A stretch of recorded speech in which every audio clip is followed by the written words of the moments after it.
ကျဲရယူကလီတို့ပါလို့ပုံစံမျိုးသူလေးအဲ့လိုပြောရမယ်တမျိုးလေးပေါ့ချစ်စရာကောင်းတယ်အဲအကြောင်းလေးပေါ့မဲတော့ဘာကိုပြောရလဲဆိုတော့ကျွန်တော်ယူကလီကိုပြောယူကလီဂီတာကိုပြောအသေးချစ်ဖို့ကောင်းတဲ့လေးနဲ့မင်းကိုပဲလေးချစ်တယ်အဲ့လိုပဲမင်းတလေးကိုကြားတဲ့ချိန်တိုင်းမှာရင်ကုန်နေမြဲနေတာမင်းသိပါရဲ့ဒါပေမဲ့နားမရှိလာတဲ့လူတွေနဲ့ငါလည်းပဲကြည့်မရပါပဲလို့မမရတာမင်းအဖြစ်တမှုတိုင်းကမင်းအတွက်ပဲဖြစ်မယ်ဆိုတာငါလည်းပဲသိပါရဲ့ဒီလိုနဲ့အချင်းရှိပါပဲဒီလိုနဲ့အချင်းရှိရတီးရကလေးရဲ့မင်းမပြောလဲရအေးစေနေတွေ့နေပြောမကလေးလေးရေးလေးနဲ့ပဲတွေ့ချင်တယ်မင်းကိုတည်ရတဲ့ငါမင်းကိုတည်ရတဲ့ငါမင်းရဲ့တန်လေးကိုပဲကြားရင်နာမင်းကိုတည်ရတဲ့ငါမင်းကိုတည်ရတဲ့ငါမင်းရဲ့တန်လေးကိုပြန်ကပဲချနေလို့မင်းရဲ့တန်လေးကိုပြန်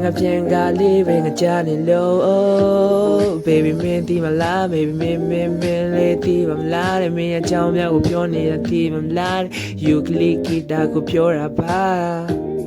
ဒီလိုနဲ့မင်းချစ်ချင်းနဲ့ရတဲ့ပေါင်းသွားတယ်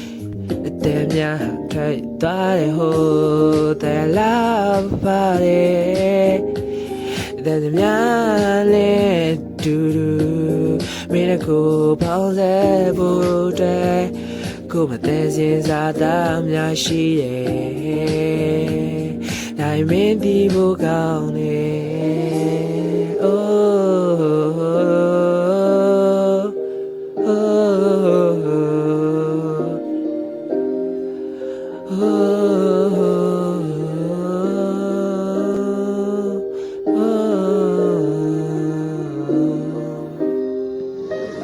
လောကရဲ့အလေထဲမှာပဲကွာမင်းနဲ့ငါတယောက်တည်းပဲဆိုပြမယ်ကွာဒီလိုပဲချင်းလေးပဲတူဆိုကြမယ်မင်းနဲ့ငါတန်ဆုံးနေပြီမျောငါရောပဲလာပါတဲ့များကိုဒီလိုပဲငါoh baile မင်းငါတူပေါင်းပဲမယ်ငါလာပါစားနေဒီလိုပေါင်းပဲဖို့ငါလည်းပြောပြဖို့မင်းတို့တူပဲငါရှိရဖို့